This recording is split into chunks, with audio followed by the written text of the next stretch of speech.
Hi, my name is Mike. It's a Saturday morning in Costa Rica. I'm going to be here for a while. One of the things I want to do while I'm here, besides swimming every day and happy houring when the sun's going down, I want to put together a tour that I had with a friend, with David, where we went from Vienna to London by bike.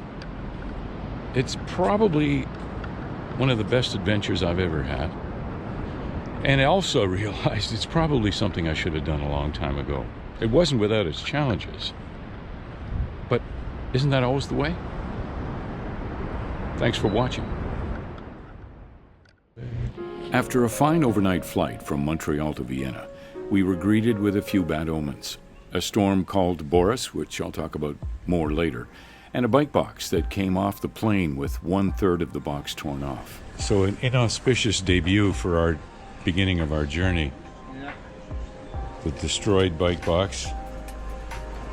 But we're making the best of it. Miraculously, David's bike was untouched.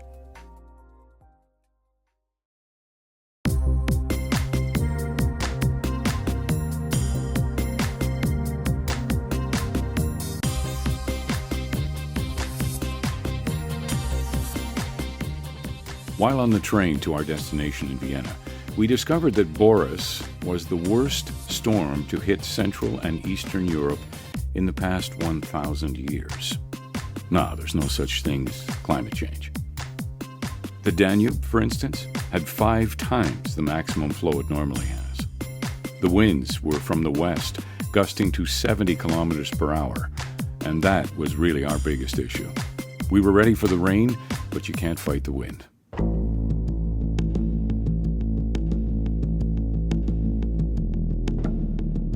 We went to the Wien's Hauptbahnhof with the intention of getting out of Vienna, heading west along the Danube as we had originally planned, but doing it on a train. But no trains were leaving, so we bought tickets for a train leaving apparently a few days later.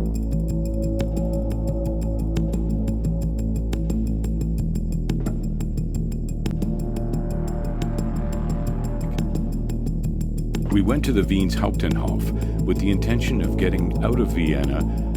2 days passed. We showed up for our trip, and to no surprise, all trains leaving Vienna were canceled. We spent these unexpected few days off by walking around a very windy and soggy Vienna. We took in a few museums, we did walking tours here and there, and we had a few great meals along the way. But really, we were just passing time. We lined up for our refund, and we were told that our escape from Vienna by train could not happen for at least 2 more weeks. Thousands of other people in Vienna were also stranded and had to cancel or reschedule.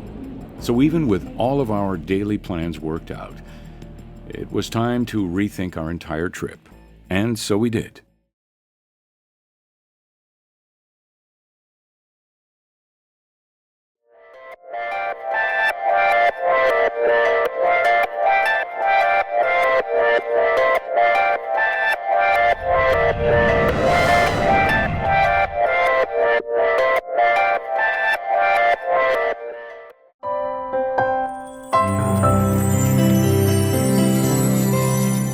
So we're gone. It's a beautiful day in Vienna. Sunshine and 14 degrees. Perfect. Finally, we are departing Vienna on our way to London.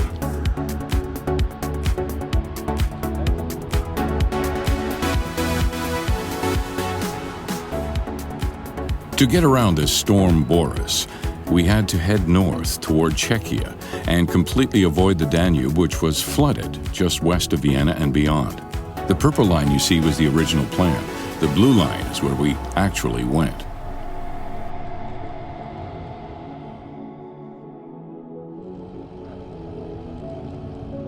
This trip was initially supposed to be a solo venture for me, which I had initially called my voyage from Jordi to Bonnie, grandson Jordi to granddaughter Bonnie, who we'll meet later on. Jordi lives in Vienna with his dad Alex and his sister Bonnie and my daughter Wallace, and Wally and Bonnie were temporarily in England, and thus Vienna to London by bike.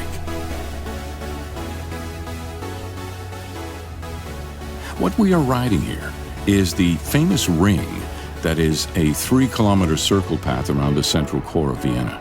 The city itself now has over 1,800 kilometers of this type of cycleway. The world would be a better bike place if it was all like Vienna.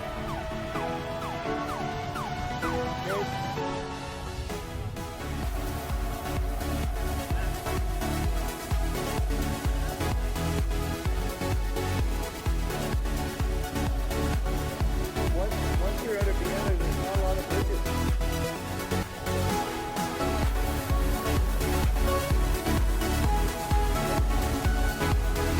The level of water in the overflow canal system was way higher than normal. It might go like absolutely nowhere. One of the best parts of cycling in Europe is the Euro Velo network. Euro Velo Path 6 was our guide for the first part of the journey.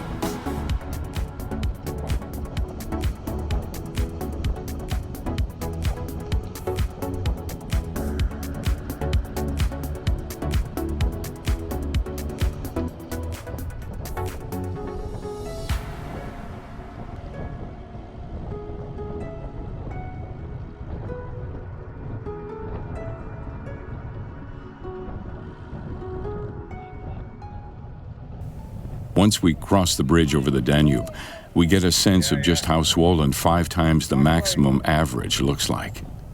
We headed west along the Danube on the north shore for about 5 kilometers until we were told by locals that that was it. We would have to go back or change our course. Well, there was no going back.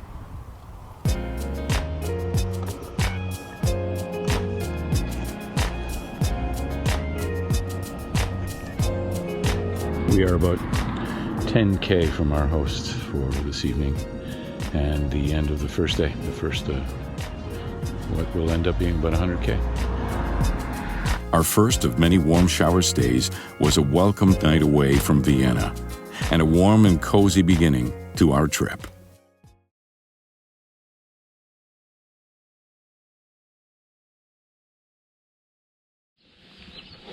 So today is day 2. And we're leaving from Rohrenbach, I think it is. We had to come north because of the floods along the Danube, but we're assured by our host, Felix, who's a massively nice guy, that it would have been boring along the Danube anyway. What are we doing today, David? 50 or? Well, we're either doing 50 to Groß-Gerungs, or we're getting there so quickly that we go, let's go all the way to Freistadt, which would be 95. Okay. Our first hosts out of Vienna were Claudia and Felix in the tiny town of Rohrenbach, I think a couple of hundred people. They set the bar really high. Now, what is warm showers, if you've never heard the expression before? It's a community of over 200,000 cyclists and hosts all around the world. As you plan your trip, you can find supportive hosts along the way. Most hosts, as you would expect, are cyclists and vice versa. Now, when David told me he was bringing his iPad with him, I initially thought, not such a great idea, the weight and all. But the iPad gave us the chance to find hosts on the warmshowers.org site. It's always a pain doing stuff like that on a very tiny phone screen. Now, speaking of David, what a gift to me that he asked to come along. I mean, really, it was way, way more fun doing this ride as good friends, sharing stories and experiences, and sharing the work of organizing day by day, the business of finding warm showers hosts and planning the day-to-day route changes fell to David mostly, since he had the iPad, and he also seemed to have the predisposition to do it. Now, the second day we attempted to find a warm showers host, but alas, we were way, way off the beaten track and no such luck. So we trusted the fates to deliver a campsite or hotel or whatever. We were pretty much ready for anything. We realized about halfway through the second day that we should probably do the shorter of the 2 options we'd set for ourselves. Keeping some gas in the tank was a good idea for the expected elevation as we headed to the unknowns of Czechia. Now, the roadways and cycle paths are, well, nothing less than superb in northern Austria. Many a time we found ourselves on paved bike farm routes that paralleled the major highways, or on centuries-old routes that no longer serve the needs of the automobile, but were just about perfect for us. Well, this is the end of day 2 for us. This beautiful ivy wall. And this is where we're staying tonight. So at our hotel stay, we had a beer and a nice meal, and we were also treated to a gorgeous sauna and perfect beds. Slightly off-season riding has its advantages.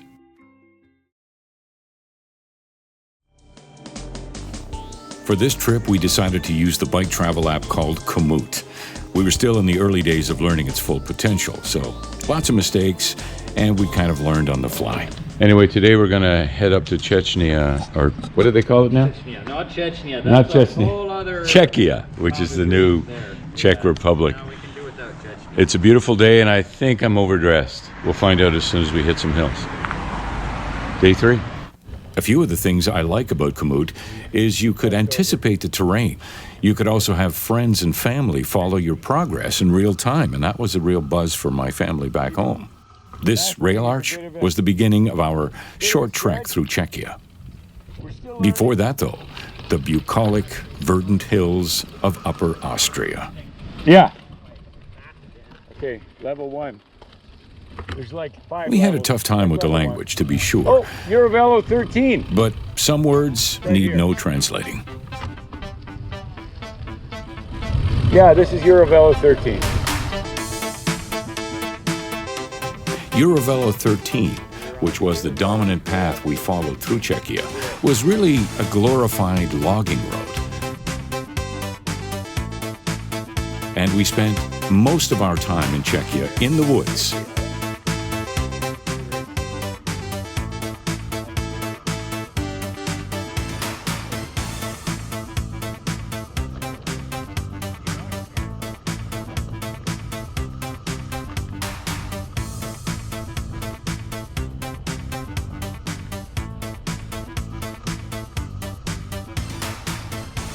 If we could manage it, our days usually started with a pretty hearty breakfast. Then we'd pack, make last-minute changes to our route, and hit the road, usually around 9:30. Lunch would be as we found it in our travels. Today it was in a small Austrian town called Rheinbach in Mühlkreis. It was an obvious truck route with the many, many lumber trucks coming through from Czechia. So we just had lunch. Pizzeria called Palermo, kind of a nice place. And we're stuck in the dilemma of, we got a bit of a half a K to a K to go, but as you can see behind me, it's a very unattractive part of our route. And I don't know what we're going to do about it. We pulled up Komoot and did find an alternate path to the truck traffic through farmland. In general, we found that Czechia was kind of a poor man's Austria. The general infrastructure, houses, cars, roads, and especially bike paths were well below the standards that we'd gotten used to in Austria. But the cost of things we found significantly higher in Austria than in Czechia. Both northern Austria and Czechia shared a gorgeous countryside, where forestry, or more likely tree farming, and all kinds of outdoor activity in general was a big part of what this part of the world was about. It looks like we've found the end of the day today. On some kind of lodge hostel. This place was Pension Dobik. Is it open? Do you speak English? Is there a place to stay or eat here? Part of the pension chain in Czechia. As good as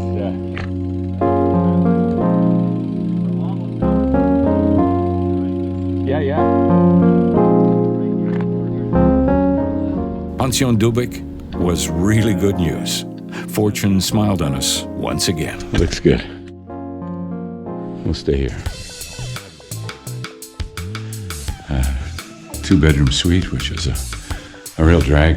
That's all we get to. This is what it's come to. We're slumming it for €120, which includes 2 dinners and 2 breakfasts. Oh well, maybe we'll get lucky some other way. Well, every day we're a little smarter than the day before, we think, or hope. And Today is the 4th day. Beautiful chilly day, starting off a little overdressed with the gloves and the whole bit, but we've got lots of downhill planned. The gloves and the cool weather gear were a good call. Over the previous few days, we'd earned this particular day. During the course of today's 95K, we dropped over 1,500 meters to the Danube River. Turns out we stopped for the night just outside Upper Austria. The border, of course, in the EU is not really a thing, but you do often notice a change from one country to the next. Oh yeah, Zero. Doesn't get more obvious than that. Well, what a subtle, all of a sudden we're back into real roads and stuff. Okay, get your brakes ready. So, literally, for the next few hours, we trended mostly downhill. And of course, the views were spectacular.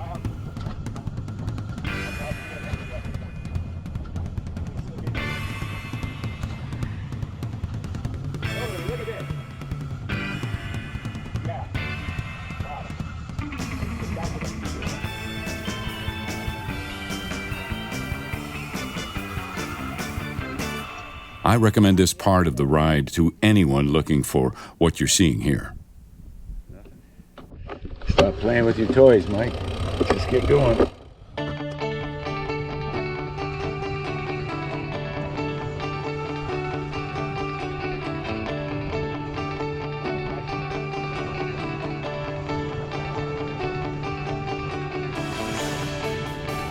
I'm sure glad it was a dry day. You can just roll without a care, and mostly for us, all day long without any cars, too.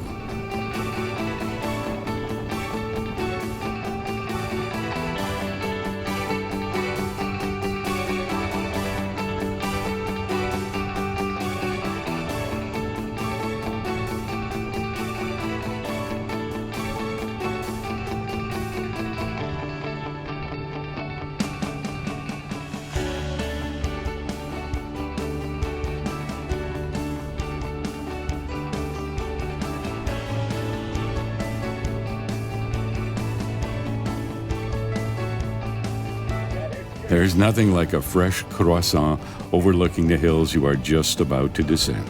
Ask David.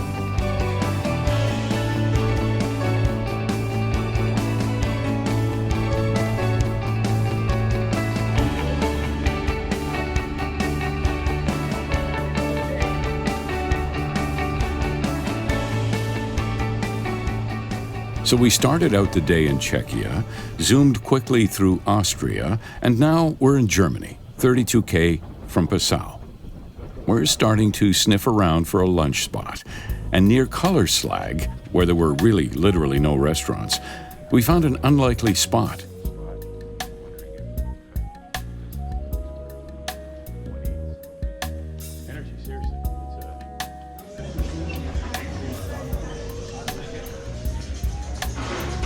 David had gone in to get the lowdown. We wasted no time eating when we got the order. We know this word. What is it? We took the long way to get here. The scenic route, as it were.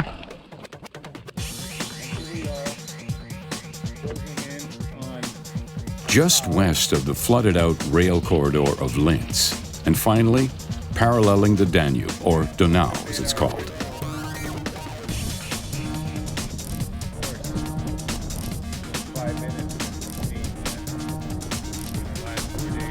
We saw more cyclists on this stretch of the route than we had seen in the last 3 days. Yeah, it's popular, even in late September.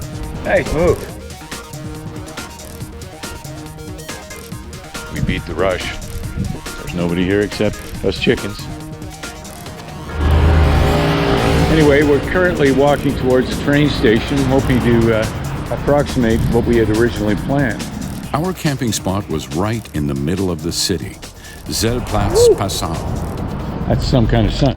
Some kind of river. Far cry from where we were, I'll tell you. Yeah, that's right. Yeah. In terms of mileage, we were still way behind since we lost a few days at the start. So the next morning had us taking the train out of town. And we could not have done it without the help of this fine cyclist. We gave him the cash, and he put the tickets on his credit card. And we'll Vielen Dank. So this is day 5, and our trip continues today. Taking a very, very brief tour from here to the train station. Woke up to the gentle sounds of, I guess, cathedral bells. It's a thing here. So 6, 7. It's very gentle. Dong, dong. Anyway, here we are, awake. Our first campsite night, and slept sort of okay. But in the middle of the night, some animal took out all my bars and ate every single one of them, which is pretty remarkable. So congrats to him, and dummy to me for leaving bars in my bag. Beautiful morning in Passau. We left our campsite with the full intention of finding breakfast before we caught the train. The night before, we actually got lost trying to get home to our tents. So this morning we were extra careful not to wander too far. We did find our food.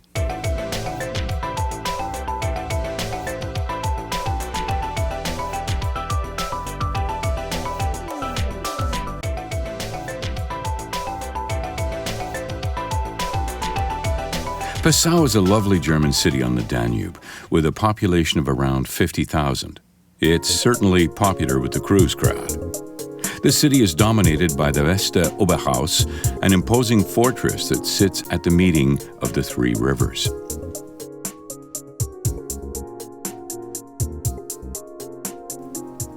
Now, back when we were planning our trip, David said that the train would definitely be part of any going forward in terms of backup. Today we traveled over 200 kilometers by train and a mere 30 or so on our own wheels. But this pleasant train ride had us back on schedule for the rest of our trip. And then we got off at Ulm after, geez, it felt like 4 hours. It cost all of €39 for both of us in the 2 trains, which is pretty incredible. Feared it's probably poor form to show up starving, so we're going to stop here for a little Die Apfelstrudel mit Vanille-Eiscreme. Okay, yeah, that sounds like a recharge. I'm not sure, but that's he's got some pretty good ideas. Getting to our next warm showers had us going through some gorgeous German countryside, with the late day sun making everything that much more beautiful. The official door, and I'll get stuck here. Hi. I'm Mike. Lydia welcomed us to her apartment with a warm smile and a gentle manner. Her English was way, way better than our German, but she let me practice my German a bit. We had a great vegetarian feast and settled in for an early night. Next, we visit one of David's contacts from back home.